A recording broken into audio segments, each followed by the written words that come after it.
are now listening to the Come to the Table podcast with your host, Sean McCoy, where each week he invites a guest and welcomes them to the table to discuss any and all topics. First and foremost, Christians are called to love all people, and one of the best ways to love them is to sit down, talk with them, and listen to what they have to say. Thank you so much for joining us on this journey. Welcome to another episode of the Come to the Table podcast. I cannot tell you how excited I am today about this episode. It's going to be with a friend of mine who I've known since I was a kid. I'm your host, Sean McCoy, and I've had it on my heart to talk to this gentleman for a while about this subject. And when I first started thinking about this podcast, he definitely came to mind. I was in junior high with him, didn't go to the same high school, and like everybody else back in the 90s and the late 80s, went our separate ways. And then thank God for Facebook, because it's one of the good things about it. It helped bring back people that we knew from way back in the proverbial day. And so watching him on social media and looking at what he's done for his career as a comedian and just how he portrays himself and how he holds himself, I knew a couple of things. I knew first and foremost that Larry was passionate.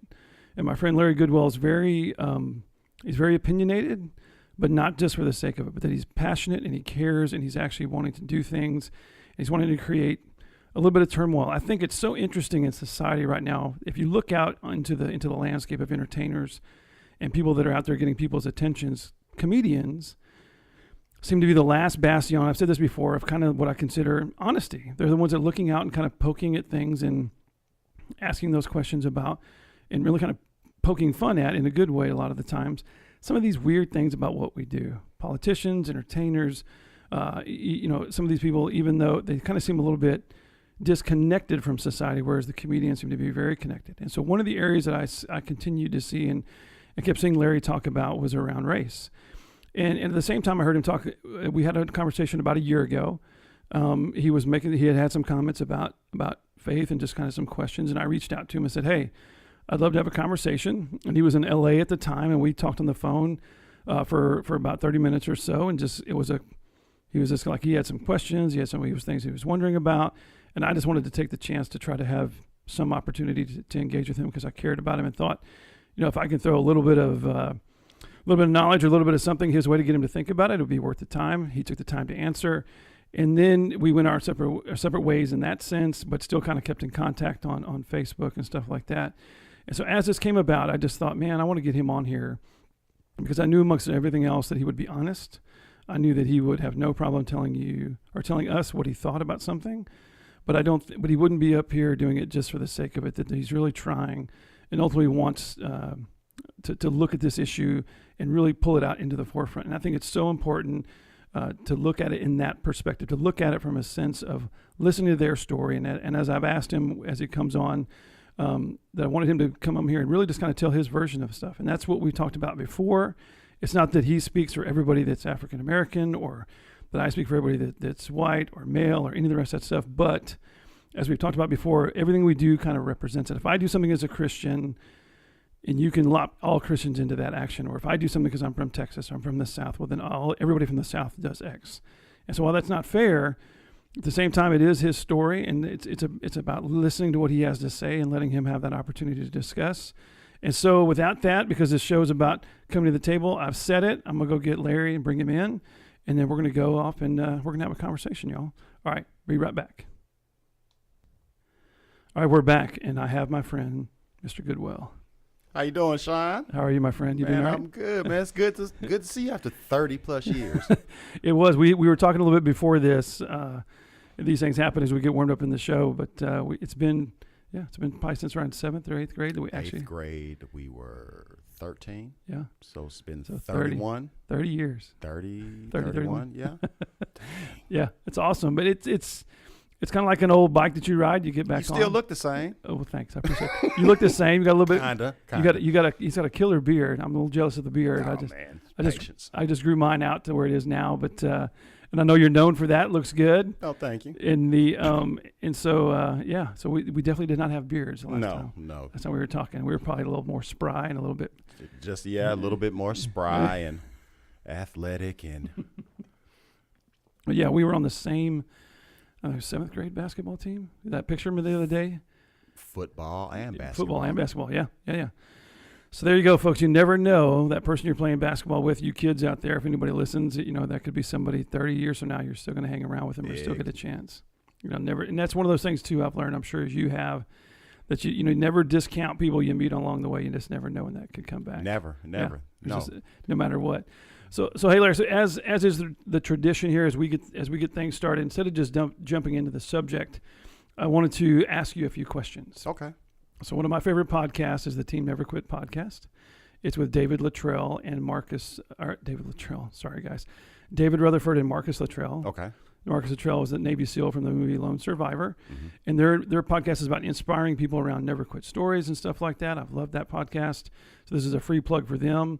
And so from that, they do this thing called the Mad Minute. This is kind of a bunch of random questions with no right answers. Mm-hmm. Or what we call it is a little bit of the deep dive. And so I'm just going to ask you a question. Tell me what you think. Yes, sir. All right. Number one. In the past, people were buried with items that they would need in the afterlife. What would you want to be buried with, if that was true after you died? Is there a certain number? That you answer however you want. Oh, okay. All right. A pen, a notebook, because I write throughout the day. Good question. An iPod or something. Oh, I'm sorry, an iPhone, something that plays music, earbuds. I need music for inspiration. And there's a picture of my father, my mother, my brother, and I. And that very picture. Those are the only items I need. Love the answer. I mean, that really, so there you go, folks. Gives you a little bit of insight into that. I thought that, the paper and pen resonated with me in the sense of that need to want to still journal, still write, still create, which is a little bit of an homage. I know you're a comedian and you write and do all kinds of stuff too. So we'll get to that in just a minute. The next question isn't quite as deep, but it's very important. Krispy Kreme or Shipley's Donuts? I'm a Texan. Yeah, I know. Shipley's. So can I? You may pull my Texan card. I'm a very proud Texan as well. Man, I tell you what though. Oh, I understand. I get it. But there's a certain regional bias that I have, and I'm going to always say Shipley's. Right, and there's still that one down there off of 2234. I mean, absolutely. That right there by City Hall, and there's a Shipley's Donuts down where in between where Larry and I grew up. It's still there. It was there when we were junior high. Yep. Yeah, I know, but man, those Krispy Kreme donuts, bud. No, they're good. No, I'm with you, but gotcha. Shipley's. All right. So the next one is one that this is on purpose because Larry's a comedian. So if you could give me your top 3 comedians of all time that you just think are the best, and then because you're in the business, one comedian that isn't as famous, isn't okay, but is just like somebody who you respect. You're just like that guy should be, or gal should be. My top 3. Sure. Or you can go for it. Okay. Just kind of who are the people that you think are just awesome in the business. Pryor, Carlin, Chappelle, Rock, Bruce. I gave you 5. Nice. And then one comedian that we may have heard, maybe kind of like low, see, or that you think, but you think is just, you love having that guy. He's gone to glory now. Okay. Patrice O'Neal. Patrice O'Neal. So I'm going to write that down. I was hoping I might know who it was. Patrice. So I think we've all heard of the other one. We all know those guys for what they are. What made Patrice O'Neal stand out to you? There are 2 comedians that I've watched and I said, I want to be just like that. Chappelle is one. Sure. Patrice O'Neal is the other one. There's a word that a lot of people use on social media. What's a phrase? I'm sorry. No filter. Mm-hmm. This man literally had no filter. He has a special called Elephant in the Room, and he has a bit about sexual harassment.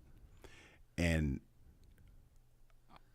I would advise anybody listening to this podcast to go listen to that for a minute because it's.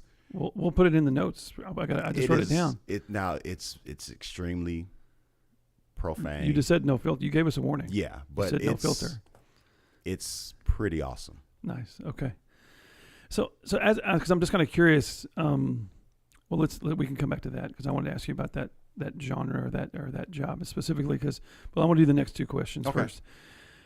These are kind of the two standards for everybody that we use. The first one is how do you identify yourself from a faith, belief, or spiritual standpoint? What would you say that you? Good question, Sean. I would like to say I'm a gumbo of all religions. Gotcha. I don't identify myself as a certain, with a certain religion, but I just believe treat people how you want to be treated. The 10 Commandments. That's pretty much it. Gotcha. Don't steal, don't kill. Treat everybody as you want to be treated. So in that vein, have you got to know lots of people from different, like people that are Jewish, people that are Muslim? I've gone to several churches, several different denominational church. I've gone to different mosques. When I was in L.A., I had a Jewish roommate, I had a Muslim roommate, I had a Christian roommate, and I would just talk to them about their faith. So I think hodgepodge of all that. I've taken bits and pieces from everything. So as far as the next question, because out of all those faiths, is there anyone that stood out to you, and just kind of impressed you in terms of what maybe it was more the person, but even the faith itself? That was it the tenets of Islam? Was it my Muslim roommate? One thing that really stood out was how he would stop what he was doing. He had to pray 5 times a day. It didn't matter what he was doing. He was going to pray 5 times a day. He was going to fast during Ramadan. He was the discipline, whereas and he doesn't represent all Christians, but my Christian roommate would do certain stuff. And then hey man, you're not supposed to be doing that. And he would say, well, I'll be forgiven. Really? But my other roommate, you get out of jail free card. Yeah, huh? Okay. yeah. No, there's. But he would stop. 5 times a day, fast during Ramadan. The discipline is that's what really. The commitment to his faith. Yes, it really stuck out. And so I think there's definitely a message in that. I think when I first got when we grew up, I was not a Christian, and when I got baptized when I was on my 32nd birthday, I remember one of my first kind of internal questions was along the lines of what you just said about your friend, which was, does that now mean that I can just pretty much, is it a get out of jail free card? Is it just, hey, right, I'm forgiven and let's go because hey, at the end of the day I'm washed and it's all good and I know I don't. Oh, absolutely, yeah. No, and we try not to take too many definitive stands out here, but I would argue out there if you're a Christian, you think that it's just a matter of, right? Yeah, no, yeah, you're not gonna. Not only that, but I just don't think there's going to be a lot of people that are going to be impressed by that. And not at all. Definitely not at all. All right, so great. So back to I wanted to ask. I'm back on the comedian side because you are a comedian. That's yes. And so, what brought you into that realm and into that profession? What did you see that just said, I want to do that? I've always wanted to do it, and I just never had the guts to do it. And one of my closest friends, he went to middle school with us. He was a year younger than us. His name is Greg Parker. I remember that name. Yeah, he passed away, and I was having a really hard time dealing with losing my best friend. My supervisor at the job I was working at the time told me to go get a notebook and a pen and just write because it would be good therapy. So I got my notebook, I got the pen, and I wrote a letter to Greg. I just wrote it was like a 10-page letter of how much he meant to me as a friend. And I wrote that, and I tore it out, and I tore it up because I was like, this is lame, so I tore it up. And I just would write little stuff in my notebook. Stories, I didn't know they were at the time, but jokes, thoughts. One day in 2007, a buddy of mine and I were going somewhere. Excuse me. I was in the shower. I had left my notebook on the table. And when I got out the shower, I go to my room, get dressed, I come out, and my buddy is like, he's got his head in his hands. And I was like, man, what's wrong with you? He was crying. He was laughing. And I said, what's funny? He said, is this yours? I was like, yeah, that's my journal. Why are you reading it? And he said, Larry, I've never laughed at anything this hard in my life that I've read. Have you ever thought about doing stand-up? Huh. I was like, I've always wanted to do it. I just never did it. And he said, well, we're going to go next week. I'm taking you to an open mic next week. We went to the open mic. I watched 3 comedians, and I got nervous. Sure. You know, they were really good, and I was like, I'm not gonna be that good. And so my buddy knew that I was nervous, and he goes to the host and tells him that I wanted to do stand-up, and I might not get up that night, but he wants to do stand-up. So the host put me on the spot and said, that's Larry Goodwell. Next week, he'll be making his debut. Everybody come back next week and come see him make his debut in the stand-up comedy. It was July 4th, 2007. It was from 7:15 to 7:22. It was the most gut-wrenching, nervous, awesome, fulfilling 5 minutes of my life. It started off bad, but it ended up great, and I've been doing it ever since. That's awesome. But it's such an interesting, because I remember when we were younger. I mean, I remember you being a happy guy. I remember you being somebody who laughed a lot. I remember being around you and laughing. And Larry and I were talking a little bit earlier about some of the things that we remembered, and we actually each had a couple of stories. And this is how you never know how somebody's going to have an impact. I'll tell you an impact story that Larry had on me, which is going to seem really bizarre, but it is around brushing my teeth. And so he taught me two things, and we were in 7th grade. I remember him telling me this, and he said that he brushed his teeth in the shower, and that he brushed his tongue to make sure that it didn't, so he didn't have bad breath. And I'm 44 years old, and like I told you a few minutes ago, I have done that for the last, my toothbrush is still in the shower, I still brush my tongue, and you were the guy that kind of ignited that in me, kind of like, oh, I'm going to start doing that. So there you go. Should have been a dentist, man. Should have been a dentist, yeah. Or a personal hygienist or something, yeah. Well, my Sean McCoy story, do you want me to tell it now? Yeah, go ahead, let's go. 7th grade, Sean's birthday party. He has a slumber party. Before this, I had always thought that all white people were wealthy. And because we grew up around a lot of wealthy kids. Yeah, Lawrence. We had in our neighborhood, Lawrence Taylor had a house. Lawrence Remember? Taylor, yes, absolutely. He lived out there. This is back in the 80s when he was with the Giants and doing well. Yeah. In one of his houses. A couple other athletes lived in the neighborhood too. Yeah, we had him. And there was this. I remember the drummer for ZZ Top. He sure did. He lived on Frank Robinson Road. Yeah, Robinson Road in Quail Valley. If you guys know, because we're doing the whole. So Quail Valley in Missouri City, Robinson Road. Yeah, that's the street. And he bought the house from my high school sweetheart. So now we're all getting real personal. Yeah, let's not go there. He used to drive a Aqua Blue Ferrari 308 GT through the neighborhood. Mm-hmm. And that's he lived down the street from Melville, didn't he? He did. From all those guys. I remember that. Yeah. So I assumed before Sean's slumber party in the 7th grade that all white people were wealthy. We get to Sean's house, and I quickly learned. Now Sean, he wasn't poor, or destitute, or anything, but he lived like we lived. We were in a townhome. We're in the Quail Valley townhomes. Mm-hmm. Exactly. Yep. At one point, I'd walked off. I think I went in the kitchen or went to the bathroom or something, but I came across your father. And your father, told me that a lot of the kids in there weren't going to be worth anything when we grew up because they lived a privileged life, and they would never know the value of work. And it really stuck with me because that's something my father told me. And I was like, well, you know what? If a white man thinks that way and the same way as my dad, then maybe all white people aren't wealthy. But I learned a very valuable lesson that entire weekend, man. That was, well, I didn't think you remember that, man. No, I don't remember that part of the story. No, I mean the entire party. Sure. Well, no, I remember that party because it was, I remember it was a slumber party at the house, and it was, I invited all the people that all my friends at the time and people that I liked, and I remember us having a good time, and it was and I look back at it now, and probably if my son did that, it'd probably drive me nuts, Yeah, absolutely. Because we were running around, but you had, I don't remember, there's probably 10 or 12 at least of us, and maybe even more. It was a lot of us. I think Scott Piner was there, It was Morgan was there. A bunch of the guys we grew up around were all there, and it was a slumber party too. So we weren't going to bed at 10 o'clock. No, at we night. stayed up late. No. So very interesting how that stuff goes, and that was like I said, that was 30 years ago, and then you went to Willow Ridge High School, and I went to Dulles, and then then off we go, and so now we're back here, and so this hopefully gives you a little bit of a context to who Larry is and a little bit of our relationship.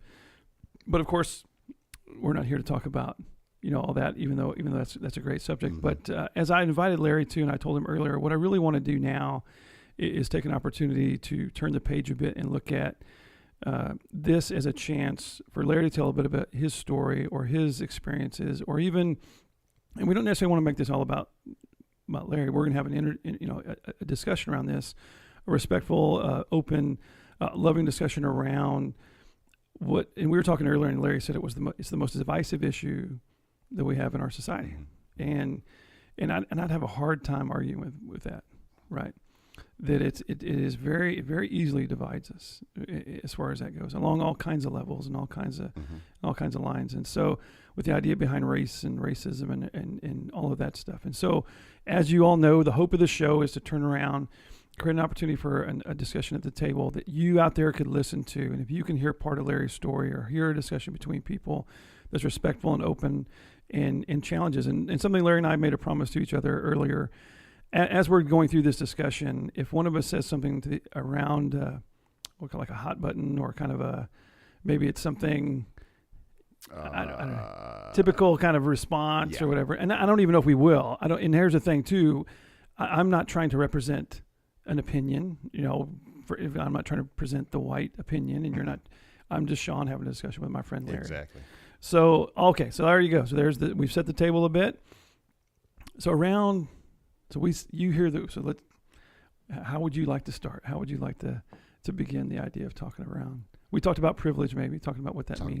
What privilege means. Because that's one we hear a lot. We hear white privilege. White privilege, yeah. All the time. I saw a picture, excuse me, I saw a side-by-side picture, and it really describes what white privilege is. There's a picture of a white man, and he's got a gun on his hip, and he's holding it. He's got his hand on the gun, and he's standing in front of a police officer. And the police officer has his hands extended as if to calm the guy down. The other picture on the side of him was Philando Castile getting shot by the cop. Right. After he had let him know that he had a gun in the car.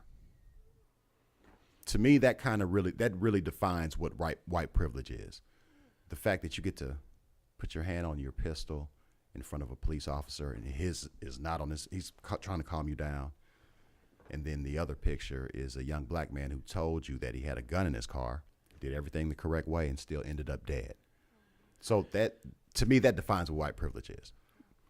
So around that, like for the Philando Castile, so when something like that happens, do you go like research and look at and try to read about it, or does it just kind of roll off your back? And even around that particular case as well, is there anything, what is that? Is that just kind of like that's just kind of what happens kind of thing? Or to your point, that's just, they're allowed to do that or not kind of thing? Is that where? It used to shock me. I used to get really upset, and sometimes I'd cry or I'd get mad and cuss a lot. But it's happened so much here lately that it's, okay, well, there's another black man that's going to be a hashtag. That's how I feel about it. And that's, when you start becoming numb to somebody dying that way, something's broken.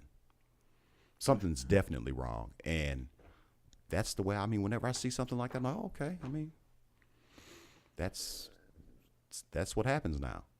So did you do any research around that particular case? Around Philando Castile? Yeah. Like, did you read about it a bit or? Okay, so now Philando was Minnesota.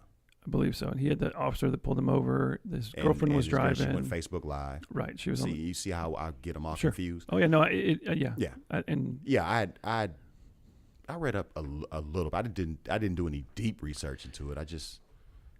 So when something like that happened, I wonder, because I guess the impression is that it's all kind of, not only is it a privilege thing, but it's also part of another agenda, right? That it's kind of this, there's this push or this opportunity, almost by, quote unquote, the other side or the white people to then, here's an opportunity to exert racism or exert power or privilege. So when I saw that, I saw a guy listening to the tape and watching the police officer specifically. It seemed to me that he was absolutely overwhelmed and just overwhelmed on a personal standpoint in terms of what he was doing, in terms of the situation and his inability to handle that in a just way. Mm-hmm. And so, I mean, does that make any sense, or is that kind of, do you think? Well, I saw an officer, a young black man, black woman in the car, a child in the back seat. Young man didn't do anything. He didn't reach for the gun. He told the cop he had a gun in his car, and he was pretty much respectful. He did stuff the way you're supposed to do it. Right. And he still ended up, Shot. He still ended up shot. He didn't, I mean, it's not like he reached for his gun or he made any sudden movements or he cussed a cop out or anything. I mean, I think it got to a point where he was frustrated, as I would. I mean, but I think if you're a police officer, you've been trained. You've gone through the academy. You've been trained. You should know how to handle that. And it shouldn't end in a young man dying. I don't care what color he is. Nobody should die behind a traffic stop. Agreed. And I would say that, for anybody, for the law enforcement officer, for anybody, for a traffic stop, but they do, right? People end up being, and so, okay, so something like that happens. Is there a way, because it seems like, I know when on the last one of these I was talking with Jim, and you and I talked about this earlier, that it's almost to your point of this perpetual, it's just a continuation of things that have happened in the past. Mm-hmm. So in terms of justice, because to me it seems like one of the biggest issues is around the injustice of it, and you kind of mentioned that earlier, that this guy he was shot and he's dead. I mean, he's dead, and there's no recourse from that. He wasn't wrongfully arrested, or he wasn't thrown in jail for a couple of days. He's dead. So is there a way for justice to then be administered for something like that would then help ease some of the tensions around the act itself? Do you? No, and what we've seen in almost all of these cases, I mean, we can go all the way back to Rodney King. Sure. And they didn't kill him; they just beat him up pretty bad. But you ever seen a police officer lose his job behind anything, behind beating somebody or killing somebody? They're usually suspended with pay, and they wait until everything is kind of quieted down, and they're given their job back. It's always happened.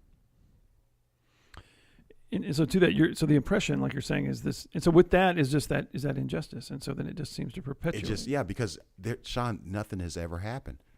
Everybody gets suspended with pay. There's an investigation, and then they get their jobs back. Meanwhile, families have to live with losing a loved one behind something senseless. So, I mean, I don't even know if an eye for an eye. I mean, I know that's wrong, but that wouldn't solve anything. It's not going to bring back the dead family member. So let's say, just for argument's sake, let's say I went and pulled out a case where a guy did lose his job. Even if it was one, is that enough? Would it begin to matter? Mm-hmm. So in the realm of that, because there's one I was thinking about. I think it was in South Carolina. It was the guy that was filmed. The guy ran and he shot him. Shot him in the back. And he planted it.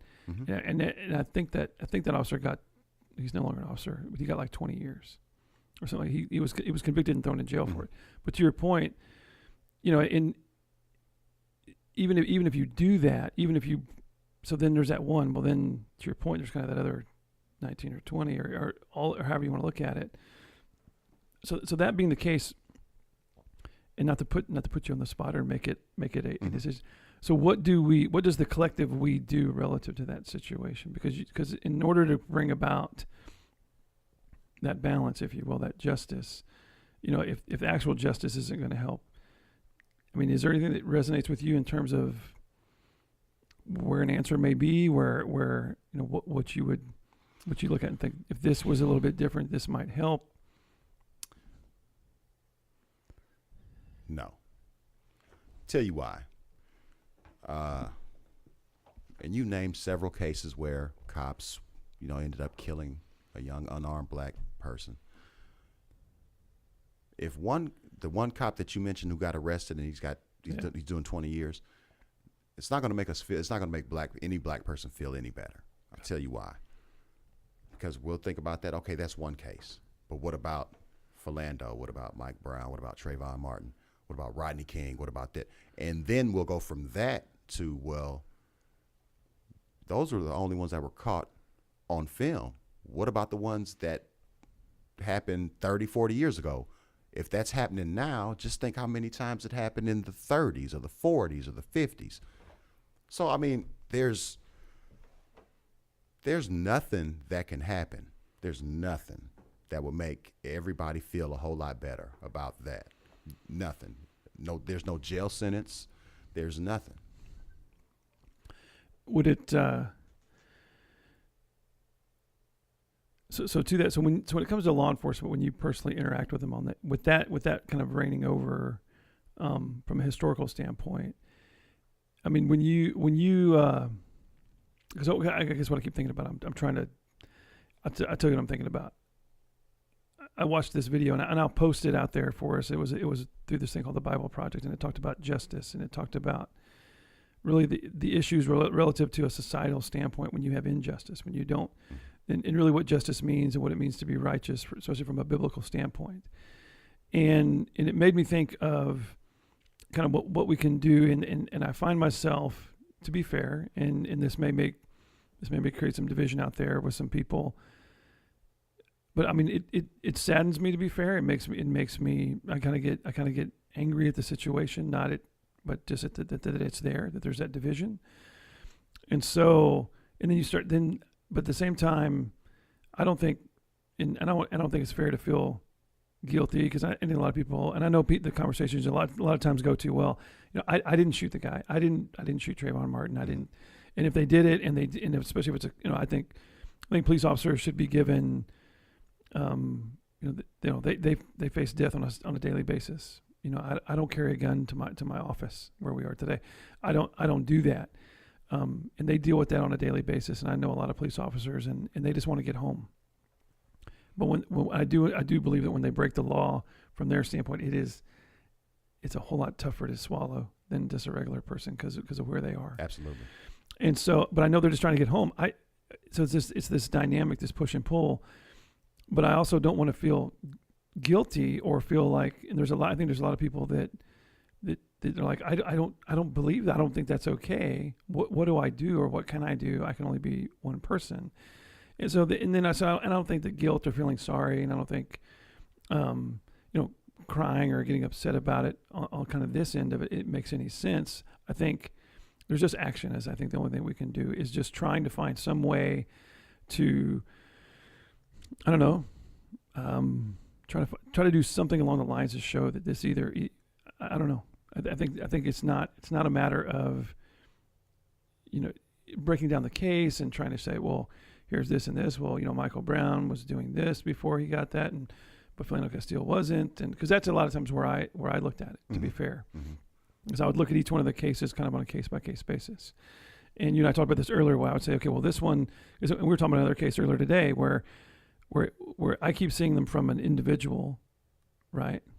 That, okay, well, if he didn't do that, right? If Michael Brown doesn't commit that strong arm robbery or whatever it was allegedly or whatever, and interacts with a cop the way that he did, if he did, then maybe that doesn't happen. And then at what point in time is that okay to have that interaction? This is now the second conversation, to be fair, that's talked about the collective and how it's this holistic thing. And so if that's the case, the holistic action, I mean, I don't know.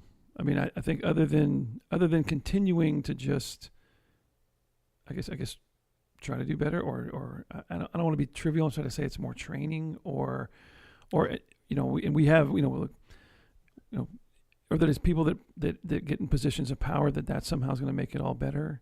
There are something like that. Well, there's been a black president, so all of a sudden everything's Shangri-La, everything's okay. Or even wealthy, ultra successful business people or things of that nature. But I don't know. I mean, in terms of, would you say that within the community, if you can speak this way within the within the black community. Is there, I mean, is it pretty universal, or do you think is there a division in that? And then how do people? There is, okay, well, perfect example. My grandfather, Grover Walter Goodwell Sr., was one of the first black detectives on the Akron, Ohio police force. He's one of the first. Grover Walter Jr., my Uncle Bosco, as we call him, he was also a police officer. So growing up, I had a healthy respect for police officers because my grandfather and my uncle were police officers. I also had a general distrust for police officers because of what I'd seen and what I'd heard. Like, I would separate my grandfather and my uncle from every other police officer. Like, those two are good because I'm related to them because our last name is Goodwell. But everybody else, I don't know. My interaction started pretty young, like really young, maybe 11 or 12. We were one day, a buddy of mine and I and my brother, we were all walking to Quail Valley to go to the rec center. Yep. Over. Yep. We were going to Jamie Stark's house.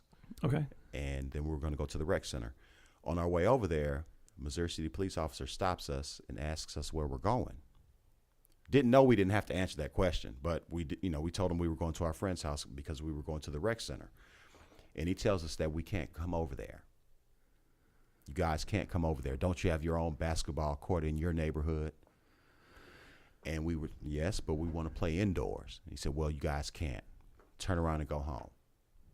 So we turned around and went home, but we figured we would walk around, walk down 2234, make that left on Cartwright and go all the way down to Quail Valley East. And he caught us and he told us, I told you guys to go home. If I see you guys again, I'm taking you to jail. I'm 12. All I wanted to do, I just wanted to play basketball. Right. But he told me that we shouldn't be over there. And then he said something along the lines of, look, I know it's hard for you guys growing up in Quail Run. It wasn't hard. We were a middle-class family. It wasn't hard at all. But it was a predominantly black neighborhood, so I know why he made that statement. But from that point forward, I just had even to right now, I'm 43. And whenever I see a police officer, I get deathly afraid. And I'm not doing anything wrong. But whenever I see one, if they get behind me or if they get near me, if I see them, my stomach gets nervous. And it shouldn't be that way, but it is. Well, and that goes for black men who are 43, 23, 53, 63. It's the same way. It's the same thing. Because I grew up in that same neighborhood, went to that same rec center. Mm-hmm. I don't remember ever having that conversation or ever being told that. And we used to walk everywhere. So, and this is the point where so it's not the same experience, right? We didn't have the same experience growing up. So was it specifically around law enforcement in your experience that you had that, or was it around other interactions with? Yeah. Mostly law enforcement? It was not just law enforcement. It was, I've had people throw the N-word at me, several times growing up, coming to Quail Valley, going to play. We had gone to play Angleton in high school, and we beat them pretty bad. I think it was like 39 points or something. But they threw rocks at our bus, and, the N-word was used a lot. And it got to a point where I was like, okay, they think this way. I think this way. They don't like me, so. But it was weird because you and I, we never had that problem. Never had that issue with Gillespie. None of the guys who were at the slumber party. So when somebody says the N-word to you, I mean, can you take me through that in terms of how you processed that when you were younger, and then how you deal with it now? Well, it was never allowed in my house. Like, that was one word that my father never allowed us to use. I could get away with SHIT or something like that, but I couldn't get away with that. But, as an NWA fan growing up, I used it, and I still use it. It's going to sound unfair, but life ain't fair. Black people have taken that word. I know it sounds crazy, but it's the truth. We've taken that word, we've turned it into a term of endearment. We did the same thing with that word that we've done with the portions of food we were given in slavery. We've turned it into something else. So what would that was that? Okay, now you have me intrigued. What word is that? Am I crazy? Which one? No. The N word. There are two different I thought there was variations like of the N word. I was thinking about the military. We used to call them C rations and stuff like that. No, there are two. It's No, the same I word. was. It's the we took the word. Gotcha. And Okay. we did the same thing we did with the food we were given in slavery. We turned Okay. it into soul food. It's a cuisine now. Gotcha. We've changed the word from a derogatory word and insult to a term of endearment. Here's another story. I was at work 2 weeks ago.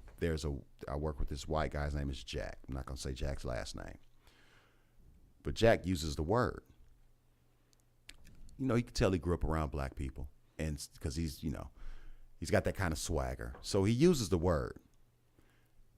And when I heard him say it, it still has a sting. I don't care how old I get. It's going to always sting coming from a white person. So he used it, and he was talking to some other my coworkers, and he walked off. And I walked over to my younger coworkers, and I said, "Hey man, do y'all let him slide with that?" And they said, "Yes, we do." And I was like, "Okay, look, if you are his friends, you'll tell him he needs to only use that with you all, because somebody else might take offense to it." Tuesday morning, Thursday morning, he's around his friends and he uses it. And there's another guy who's not in that group. And I can see him getting upset. And so he says something to Jack. And Jack responds like, "Hey, man, I'm down. You shouldn't have a problem with me." And so more words were exchanged, and then it turned into a fist fight. And Jack got beat up. Moral of the story is, use whatever, say whatever you want to anybody. There might be some repercussions behind it. And I know it sounds unfair, but I use it. I use it amongst my friends. I use it on stage. I use it on social media.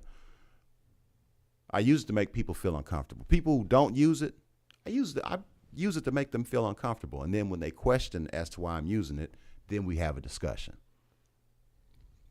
Have you had some good discussions around it? No, they've always been bad. They've always been. Well, hopefully we can change that a little bit, because as I'm trying to think if I should say this. So I personally think there's a parallel to that, and I'll use it. I'll go back to the faith standpoint. Before Jesus died on the cross, Mm-hmm. crucifixion, the act of crucifixion, was used as a tool of terror. I mean, the Appian Way, going into Rome, they would crucify because it is a absolutely horrible way to die. And a cross did not symbolize anything joyous, anything good, and it was a form of control, and that's what it symbolized. I mean, it would just bring terror and horror down on people. Now, because Jesus took it and flipped it, as I see it, and now he's used that into a context of, now you proudly wear that cross. Now it means something. You've taken all the negative away from it. And I say that as kind of a precursor out there to try to get people, because I know this comes up a lot. Why can't I say it? Why can't they say it? I'll just be flat out honest with you. It's my least favorite word in the dictionary. Mm-hmm. I don't say it. I don't say it even amongst my white friends. I don't. And I don't mind putting this out there on the radio for the whole world to see as a challenge. That if there's ever been a white friend of mine or anybody that I know has ever heard me say it, call me out to the carpet right now. Mm-hmm. I don't say that. Well, I believe you. Trust me, I do. And look, and it's not about me. I'm just saying, for me, because of the negative connotation around the word, and it kind of reminded me of this conversation we had earlier about certain symbols and other things like that. I to be fair, and on the context of what you're saying, I've never heard it used. I shouldn't say never. The predominant way, the vast majority of the way I've heard it used from somebody that was not African American, was not in a positive connotation. Mm-hmm. And it's a word not meant to. It's a word meant to be derogatory. It's a word meant to be divisive and to degrade. And that's how it was. That was the origin of the word, and that's how it was used. Mm-hmm. And so I don't think, and I think there may be, and I would challenge you out there as you're listening. Somebody may be saying, well, I mean, I would ask why why you'd want to use the word anyway. If it's not going to be a term of endearment, like you're saying. And so I see that. I think there's some positive in that to turn that and use it in that context. And how you can take a negative and turn it into a positive. But there's, it's, and I remember the first person I thought of when you were saying that was, remember Brian Cox? He was a linebacker for the Miami Dolphins. Miami Dolphins, way back. And he was one of the first people I heard they were asking him, hey, how come you can say this word? He's like, I can and you can't. He says, like, that's just the way it is. And if you have an issue with that, I mean, maybe instead of getting angry about it or saying that this is wrong, and look, we're meant to try to challenge a little bit here. So if you're not comfortable with what we're talking about, to Larry's point, I would ask why. Maybe instead of getting angry about it or vitriol, take a step back and try to figure out what it is about that word that is so important that you feel like you need to use it.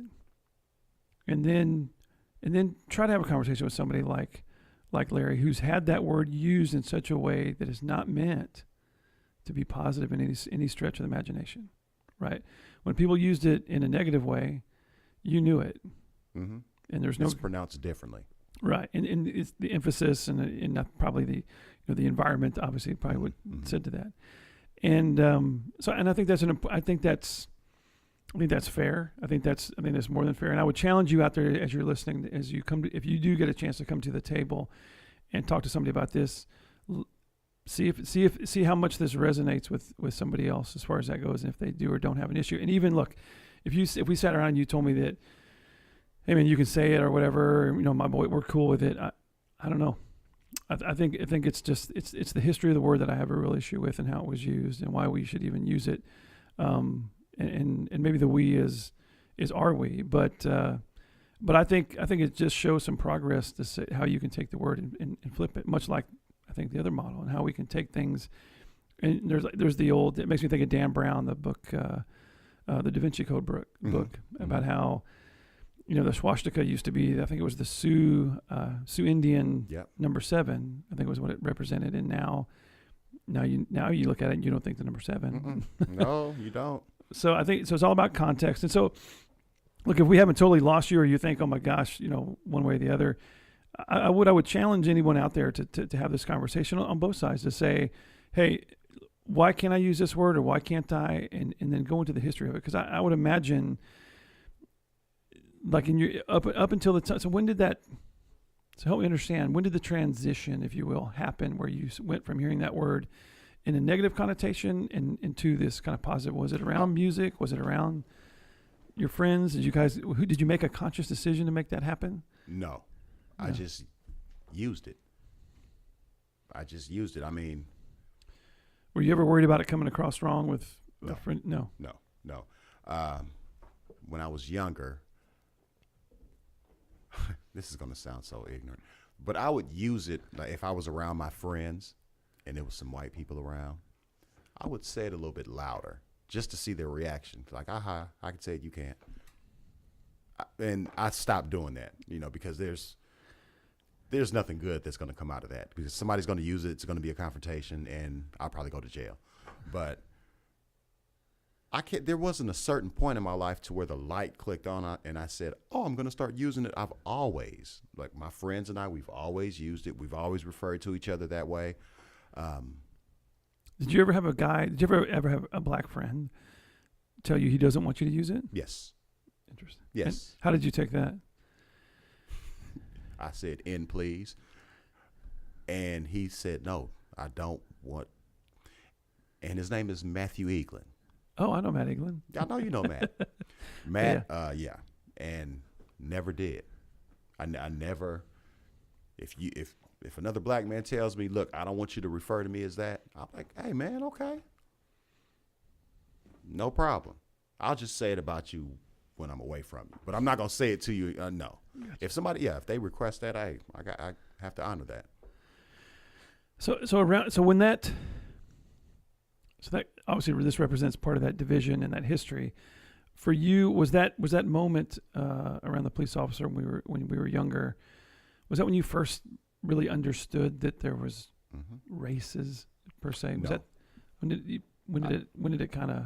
It was way before that. That was just my interaction with police officers, because I always thought, because we come from an era where You got a problem? Find an officer and tell him. Right. You know, I was taught that if something's happening, go find a police officer and tell him what's going on. When I first became conscious of race, and it's actually in a book that I've written about my father, there was a fight. It was Marvin Hagler. Tommy Hearns? No. Sugar Ray? No. It was Marvin Hagler, and I think his name was Carl Minter. Okay. It took place in Great Britain. Minter was the champ. Minter was the champ. A couple fights before that, Hagler had a draw with Antifermo, and then Antifermo lost. No, Alan Minter, that's his name. Antifermo lost the title to Minter, and so Hagler had to go to Great Britain to fight Minter for the title. Hagler beat the mess out of him. I mean, he beat him up pretty bad, won the title. And it was on the Wide World of Sports, Channel 13. I'll never forget. It was my brother, my father, and I watching the fight. My father was a big Hagler fan because they were both bald. And my dad got really excited when Hagler won. And like when he raised his arms in victory, my dad got started yelling. And then out the blue, stuff started flying from the crowd. You can look this up on YouTube. I watch Hagler fights all the time. He's my favorite boxer of all time. But I watched it a couple weeks ago, and it brought this memory back. I remember asking my dad, because he started yelling. And I was like, Dad, why are they throwing they were throwing bottles at Marvin Hagler? And his corner protected him, and they got him out the ring. And that's when my father explained the whole concept of race and racism. And I was so hurt, and I was so sad that a certain sect of people looked at me a certain way just because of my skin. And that was my first, and then after that, like, because my father was extremely pro-black. He wasn't anti-anything, but he was very pro-black. Like, I got a healthy dose of James Brown. I got a healthy dose of Malcolm X. I got a healthy dose of everybody. Yeah, all black poets, singers, painters, everything. My dad kept that in our face. And he did it for a reason. He wanted us to feel like we weren't less than anybody. If you want to be this, you can because of him. If you want to be that, you can do that because there's a black this. Don't ever let your blackness become an excuse for you not being what you want to be in life. So from that point forward, racism was we always discussed that. Always. I was 9 years old in Sharpstown Mall. A white girl walks by. I didn't know her. She had blonde hair, blue eyes. And she walked past us, and my brother and I looked at her. And my dad looked at us. He was like, "Hey, man, do y'all like white girls?" And I was too scared to answer. My brother was like, "Yeah, I do." And my dad I didn't understand it then, I understand it now. But he said, "Son, look, if you're going to, you date whoever you love. Date whoever you love. But just know this. There are a lot of them, you can't go to their house, meet their parents. Anybody can come to our house and meet us. You can't go to their house." And it happened like later on, and I'm not going to say her name because we went to middle school with her, but I liked her. And I said something to her. And she told me that that'll never happen. My parents will never accept that. My parents will never accept that. I don't care how cute I think you may be. Nope, sorry. So I got you asked me a question about, was that interaction with the cop my first introduction into race? No, I was 6 or 7 years old when that fight happened. And from that point forward, I always knew that there was a difference. So I'd like to ask you kind of a stupid question in lieu of that. No such thing. Do you believe that there are races? What do you mean? Racists? No, racism. So not racism, I understand. That in terms of a race, in terms of there actually being race, like is there race?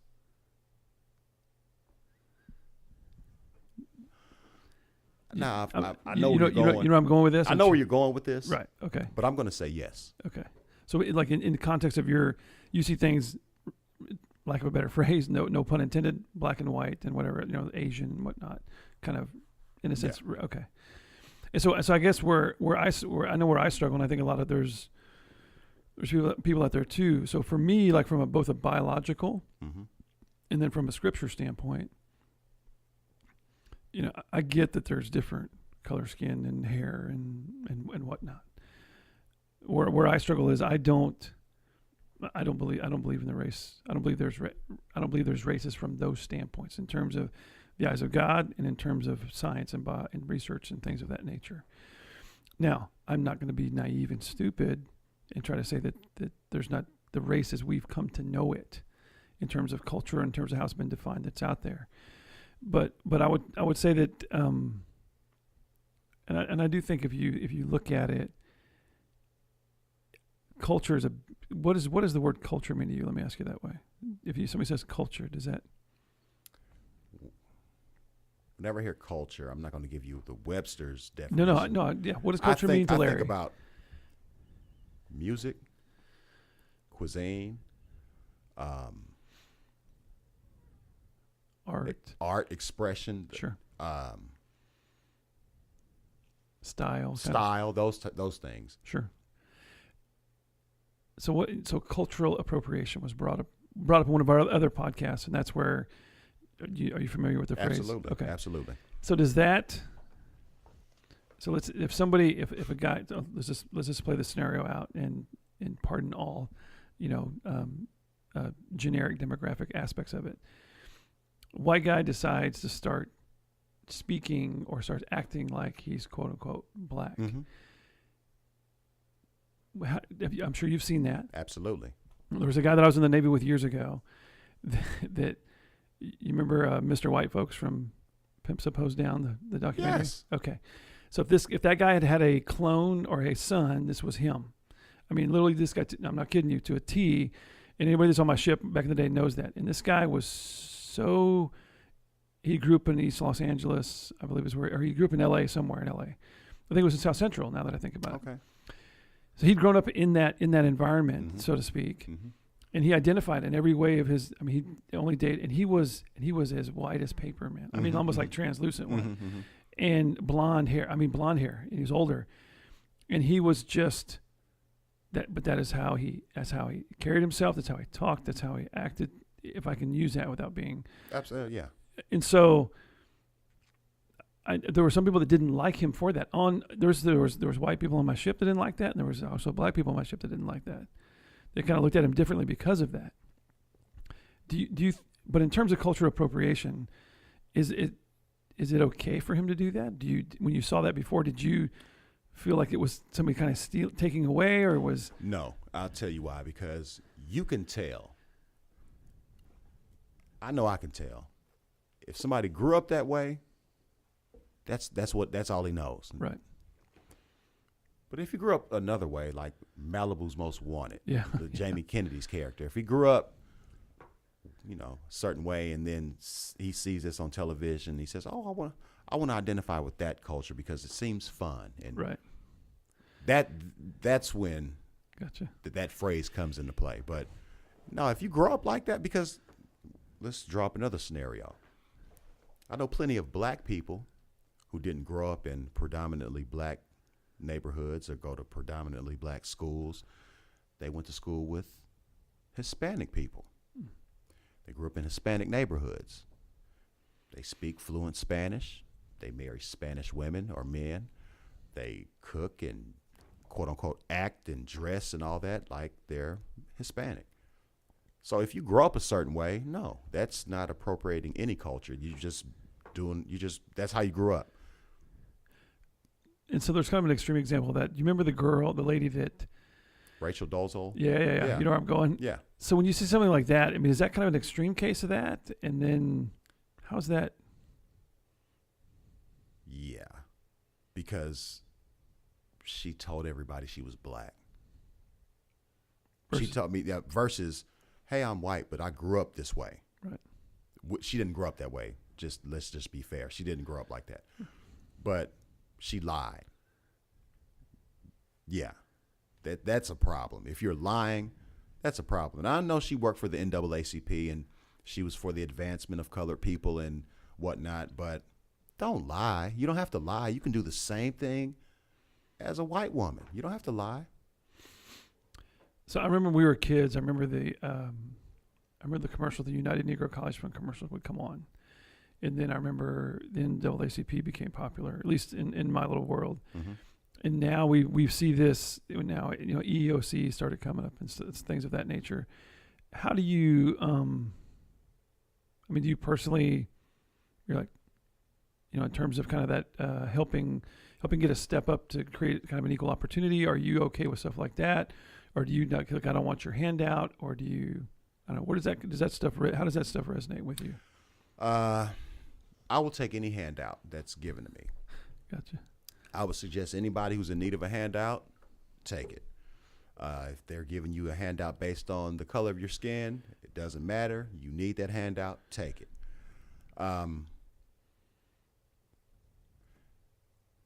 We're not dumb people. We know that for a good portion of the history in America, there's been a certain group of people there have been laws that have been written to permit their progression. Period. At one point, we weren't allowed to read. It was against the law for us to read. I know people are going to say that was a long time ago. It wasn't that long ago. We weren't allowed to go to schools with other people. We were only allowed to go to certain schools and drink out of certain water fountains and eat at certain restaurants for a very long time. And if somebody is trying to make it right by giving you money for college or doing this I see nothing wrong with it. And so when people say stuff like, that how can you say, inequality? So if you get something extra and I don't, that's kind of the same thing the other way. What would you want to say? And it's not to justify either way. It's just kind of this. What would be the message on your end from somebody who sees that as just taking advantage of the system or anything on the other side of it? I mean, you seem very emphatic about, or not emphatic, but very comfortable with that. Is it just, I don't know, kind of what's your rationale around that kind of sentiment? Because I'm not saying I disagree or agree either way. I'm just saying in terms of, because it's very interesting to see how you very comfortable with that. Like, yeah, hey, if you get something free, then no big deal. But Yeah. But if it doesn't, but is there ever a worry that because something was given to somebody in a sense, truly kind of given, that it's going to take away from earning it or anything like that? Or does that? No. There are a lot of people who are wealthy. A good portion of people who are wealthy, they didn't earn their wealth. Yeah, it's very true. It was inherited. It was given to them. Yeah.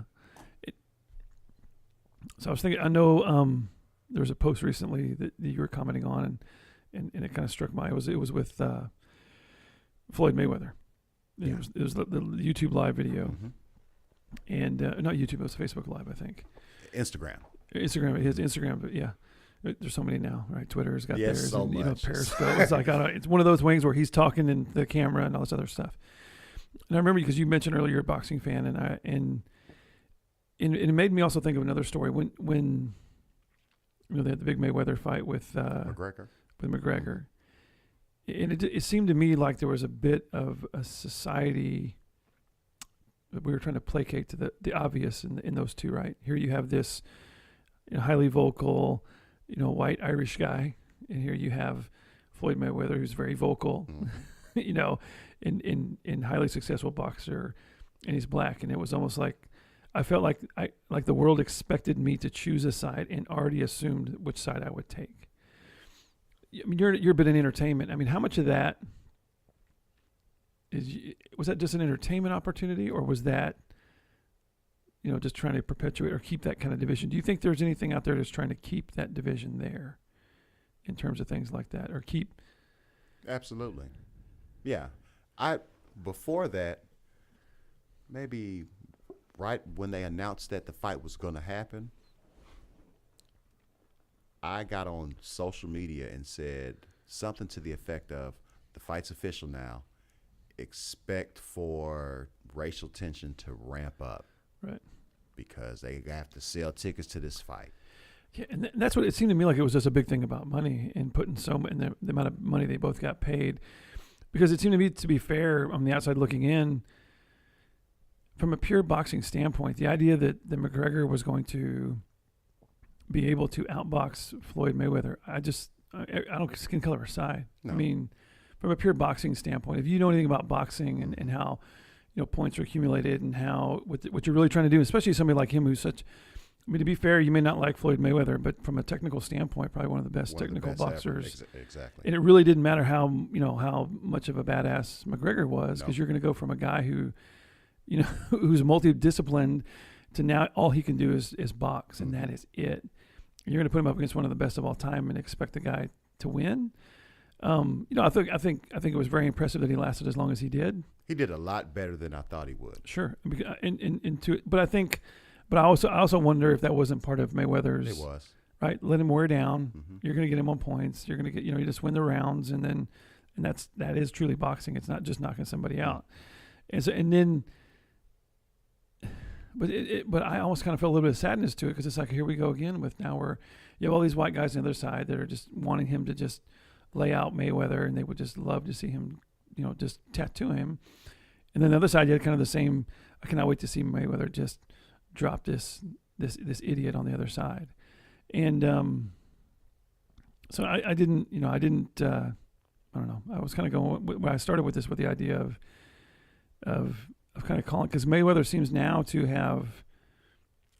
I guess this is where I really want to go with all that. So sorry, but in that Facebook live or that Instagram live video, he talked about the All Lives Matter versus Black Lives Matter. Mm-hmm. And I know yourself and some others that you're friends with, that's kind of that catch-all phrase that makes you go, all right, now you lost me, right?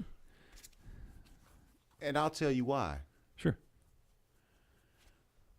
At the core of that statement, it's the absolute truth. I mean, all lives, they do matter.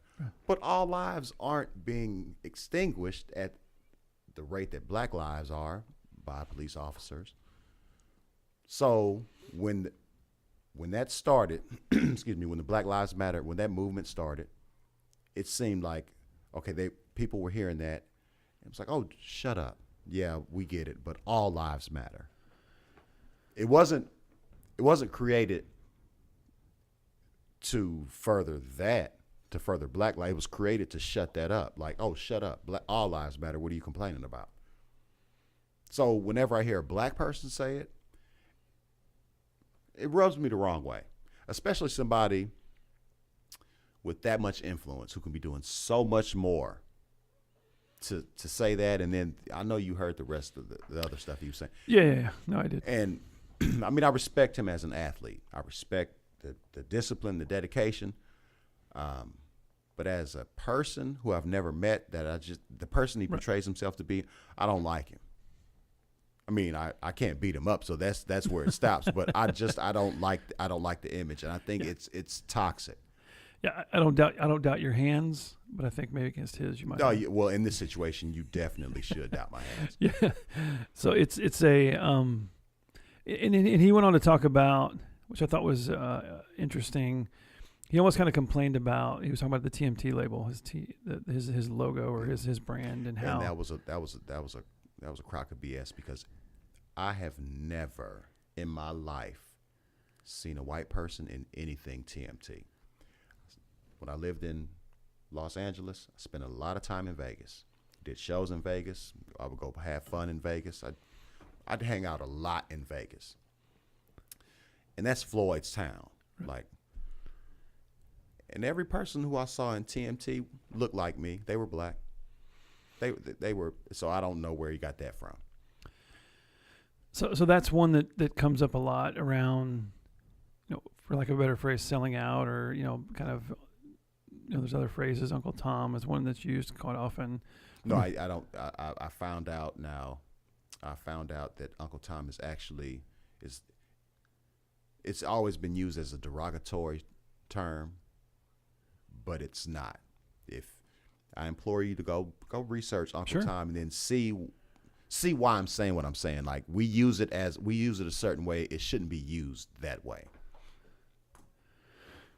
So that's all right. I'm going to do that. But the context is this idea that you're selling out. So as soon as you, and I think one of the other ones recently, I think people like Ray Lewis or other people that are, to your point, prominent, like Floyd Mayweather, who have this opportunity to influence society on a much greater scale than this podcast, right? And when they miss that chance in a sense, or they don't take the opportunity to represent either an argument or a point or something like that, it seems to be very, like, if they don't, it seems like a very unified response. Mm-hmm. If I'm being fair, that it's kind of like, okay, now we know this guy's a sellout. Mm-hmm. And even people that I think are relatively prominent, Ray Lewis seems like a pretty prominent guy, Floyd Mayweather, but there seems to definitely be this, and then it almost seems universal. What would you say? Somebody like me, I see something like that, and I see kind of this exclusion based on somebody who makes a comment which could be taken as, and maybe not taken as, but truly is kind of this. It kind of repeats the argument of the people on the outside. Mm-hmm. And as soon as somebody has any kind of feeling around the same things that people on the outside feel, they all of a sudden, well, now you're not. Yeah, you get kind of cast away. You kind of get cast away. You're now okay. Now we see you're one of those. Go on about your way. Mm-hmm. What can somebody like myself do, or somebody on the outside who, when you see that, how would you expect me to process that in terms of, because to me it looks it seems very exclusive, and definitely not inclusive at all, or even, I'm trying to think how I can say this properly, that as soon as somebody tries to make another point, they're automatically kind of just no. And that's a little bit generic, I know, but mm-hmm. do you kind of understand what I'm saying a little bit? Yeah. So how do we, because there's a lot of people that see that, and to be fair, I think a lot of the comments and a lot of the division are in this inability for anybody to recognize this other argument, or what about this, and everybody just kind of goes, almost ignores it. Or maybe it might be better to come up with something specific, but I'm kind of being generic. Okay, so I kind of think I know where you're going with this. So you brought up Ray Lewis. Right. And I forget what it was. Maybe, I'm going to, because I kind of knew where you were going. Okay. He was on Undisputed, the show with Shannon Sharp and Skip Bayless. Right. Okay. And they were discussing, it's been a couple, he's been on there a couple times, but one show, Shannon was trying to explain why Colin Kaepernick is doing what he's doing. And Ray was saying that he would never disrespect the flag, which Colin has said over and over again. That's not his intent. But Shannon was trying to explain, and Ray is going point and counterpoint. Now, you're two black men on television. You don't argue with one another about certain issues. I know it sounds kind of divisive. That's just the way it is. It's always going to be like that. You don't get on TV and argue. You don't air our dirty laundry out on television. You don't do it. We've done enough of that, and it's gotten us nowhere. Some stuff needs to be handled in-house.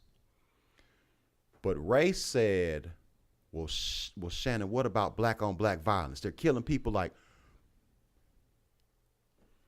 When he said that, it turned me off, because a buddy of mine has a phrase, and I like to use it. You kill where you chill.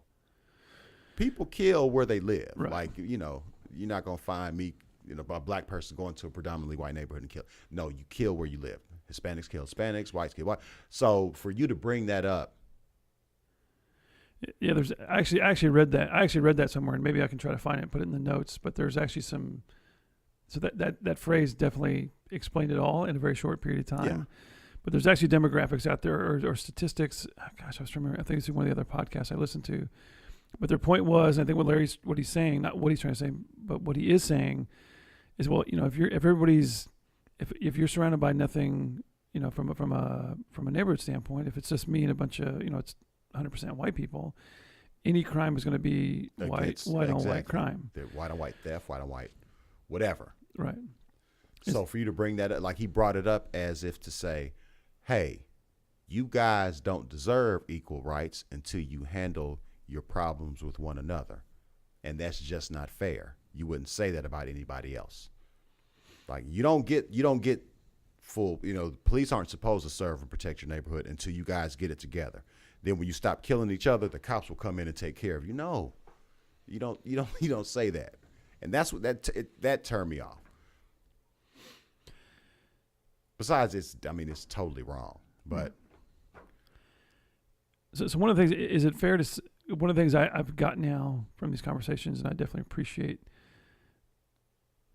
the context of them, is you said it way back when you first encountered racism that it hurt you, that it made you feel, to be fair, if I can say this, it was saddening in a way. And because these are such emotionally charged feelings, that sounds redundant. It sounds like a Yogi Berra statement. Emotionally charged feelings. But the ability that these things, because that would bother me, right? I remember I remember I saw a movie and there was a guy that was selling honey, and I forget the movie, but this guy kept busting the honey jars on this guy because he was black and just didn't want him to sell his honey. And I remember just thinking, wow, that's really not okay. And it didn't really make sense to me why, for something as simple as the color of skin, that would be the reason you'd want to do that. Now, look, we're I think at the same time, and maybe part of this, if we're gonna have an honest discussion around things, is at the same time is to understand where I go with some of this stuff is we are going to see what we see no matter what. And I think the idea when people say, I'd love to sit here and tell you that I'm not a racist or that I see exactly what I see, first and foremost. And if it's a tall, attractive woman, if it's a short, fat Hispanic guy, I see that for what it is aesthetically. And there's discriminatory things that you go through. And I think as much as I'd love to tell you that I don't, you're going to assume certain things when you see things. You're going to, I think that's just, and it's part of that culture. It's part of that, what you've been exposed to, what you've seen. And if all I've ever seen are cops, or if all I've ever experienced on a personal level is a law enforcement officer that's not kind to me, then I'm going to think that most of them aren't kind. I've not had that experience. The handful of times I've been pulled over, I've never had it. I've never even thought about it. I never worried about, and I said this before, I just worry about, okay, well, what'd they get me for? So, but I think we need to do ourselves a favor and say we do see that first. But I think if we can get past that, if you can still, and I guess it's not, to me, I think of, I was thinking about this. I was thinking about Barry Sanders, like act like you've been so okay. So you're black, great. Now what? And that may seem idealistic and naive and stuff like that, but I don't think. I think I don't think we need to. It's not naive. Well, it's actually pretty cool to hear a white man say, if I see a short, fat Hispanic guy, that's what I see. If I see a tall, attractive woman, that's what I see. If I see a black woman with green hair, that's what I see. Instead of, oh, I don't see color. Because I've heard that, and to be honest with you, nobody says it but white people. I don't see color. We definitely, we all see color. Right. And I used to do a joke. I don't do it anymore, but I used to do a joke about a real interaction I had with a white coworker when I was in Los Angeles. And he told me he doesn't see color. I'm like, that's impossible. Are you colorblind? He was like, no, I just don't see color. I don't see color. And so I was like, well, what do you do at a red light? He was like, well, I stop. I was like, you see color. So, there's nothing wrong with seeing it. It's just something wrong with treating it differently than, you'd want to be treated. And maybe that's a big takeaway out there. So, look, this has been a casual conversation. It's been kind of all over the place, and it was intended to be that. But I think it's important.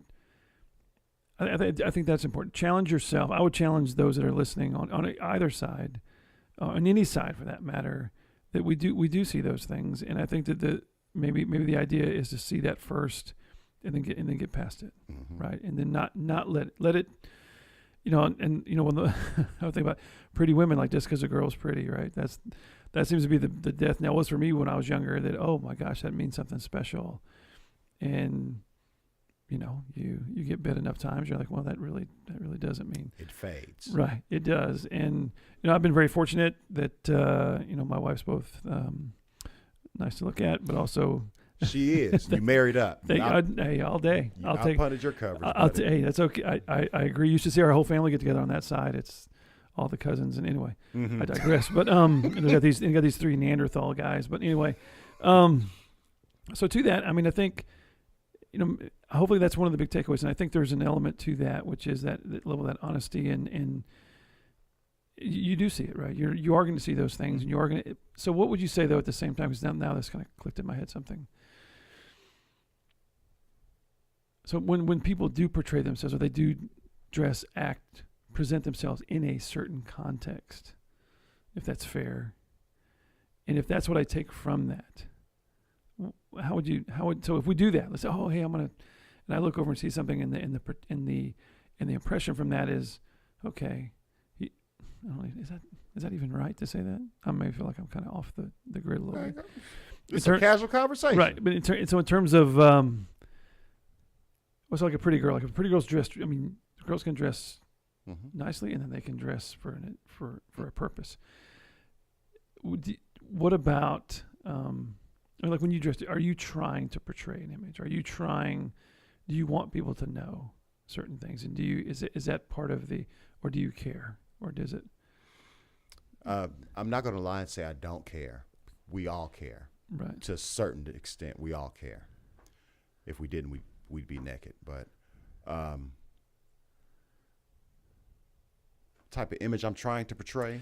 I guess so. So let me try to be a little bit. Let me be a little bit more generic. And if I get in trouble, call me to the carpet. Okay. So now that I think about it, so I get a grills. I get the diamond teeth, and I grow out dreadlocks, and I try to and I wear clothes a certain way. Is there and if that's the image you're portraying, if that's the image people get, so whose fault is it if it's negative, or whose fault is it? It's the person who deems it as negative. I mean, Gotcha. Look, all I'm doing is putting jewelry in my mouth, and I'm wearing my hair a certain way, and my pants might not fit like yours. That doesn't mean anything. That just means I chose to look this way. I don't see why having dreadlocks or even sagging your pants, as much as I hate it, it's a fashion statement. I mean, why is it negative? Well, I mean, it's negative because you see somebody's underwear, but you shouldn't think a certain way about a person based on how they dress. And we do that. I do it. Yeah, and like I said, I mean, if we're going to pull back the curtain a bit, I mean, I'm going to judge everybody by how they dress. If you're dressed in a really, really, really nice suit and everything's teed up, I'm going to think there's probably some money there. If you're not, I'm going to, and I know that's wrong at some level, right? I mean, there's something wrong with that level, but my first job was at Walmart. Oh. It was a Walmart in Missouri City. It's since closed. Oh, the one where, over there by the old off 2234. Yep. I was 16, and I just remember everybody at work being like antsy. They were antsy about something. And I'm Ronald's son. My dad always taught, hey man, nobody is different than you. Everybody puts their pants on the same way you do. Now they might be more expensive pants, but they put them on the same way. So I've always been like that.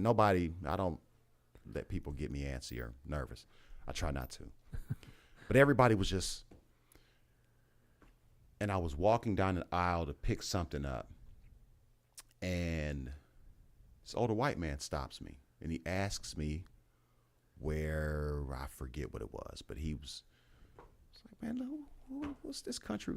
What's he doing here? Because he had on overalls, and he was dressed like he had a farm or something. I was like, what's this country white man doing on 2234?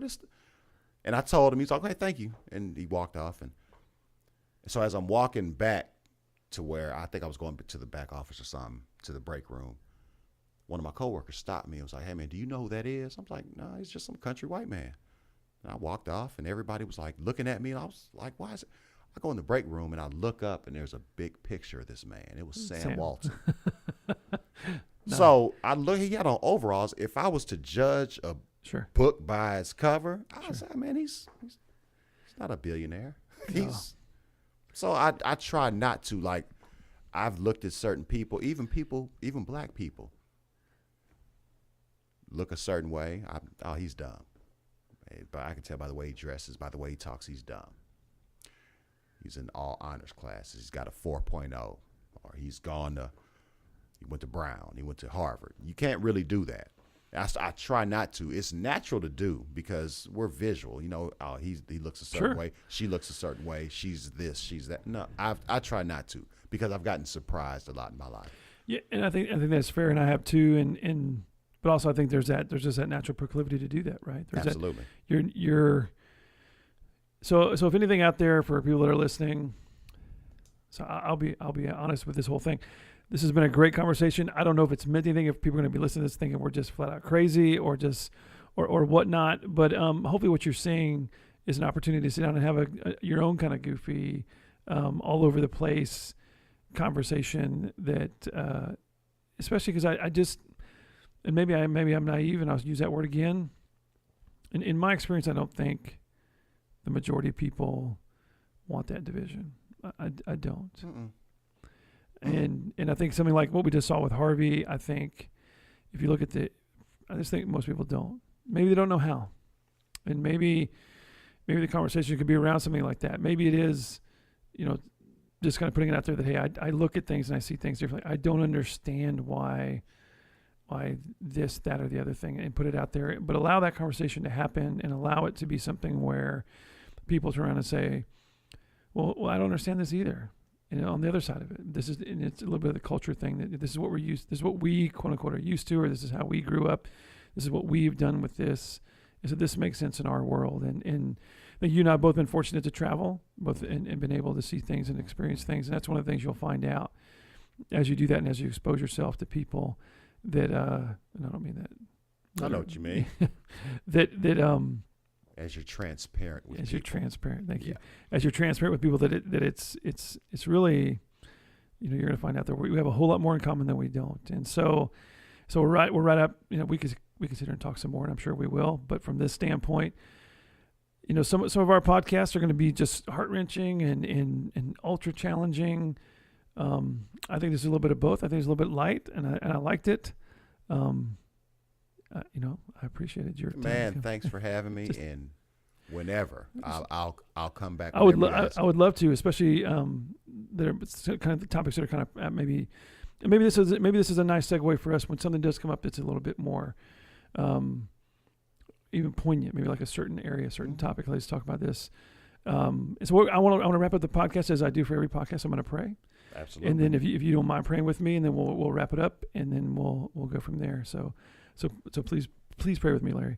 Heavenly Father, we're just grateful for this opportunity to sit around and have a nice, casual conversation, a respectful conversation around things. And we hope more than anything else that what people heard was just a respect and an openness and a love between two friends and between two people that while we haven't seen each other for a very long time, there's that ability, that openness for Larry to come in here. I'm sure on some level knew what to expect, but also have no idea what to expect. That at this table, and then hopefully at other tables around, as this goes forward, that are created for that opportunity for people to get together and experience that for themselves. And I hope and pray that that's what it is. But that at the same time, let's not take light of some of the core issue of what we talked about. That there's that divisiveness and around injustice. That while we were able to have a casual conversation, there are some people out there who do not. And these things lead to violence, and these things lead to people losing their lives and this can be very traumatic and very, very divisive. And that's heartbreaking. And I know ultimately in my heart that that's not what you want, but that it is up to us to do something about it. And it may, and look, these are big issues. This is one of the biggest out there, if not the biggest. And is anything different? I don't know, but maybe. And maybe not because we had a conversation, but because maybe somebody heard us have one, and the challenge is out there for somebody to have their own. If you could just plant that seed, and if that's out there, Lord, I just ask that you continue to bless that effort and bless that opportunity for people to sit at a table and find out that they are much more alike than they are different. But to respect that difference, and to listen to the other side and why they feel the way they do. And instead of telling them that they shouldn't, try to take a moment out and be sympathetic and truly listen to what the other side has to say. We love you, Lord. Thank you for this opportunity and the resources to do it. We're just so very grateful. And it's in your Son's name that we pray. Amen. Amen. All right. Well, so I'm going to sign off, and then we'll go from there. But thanks. Check out the show notes. Always subscribe, follow, all that good stuff. We're just so we'd love to hear back from you. Tell us what you think of this podcast. Shoot us emails, ideas. If you want to come on, have ideas around guests that we could have, topics, let me know. We'd love to have it on there. All right, y'all, signing off. Thanks, and God bless. Thank you so much for listening to the Come to the Table podcast. As always, we hope our conversations inspire you to invite someone you know and love to the table to have an open, loving, and respectful discussion, maybe even a difficult one. If that happens, we'd be honored if you would contact us about it so we could share it. Thanks again. And God bless everyone.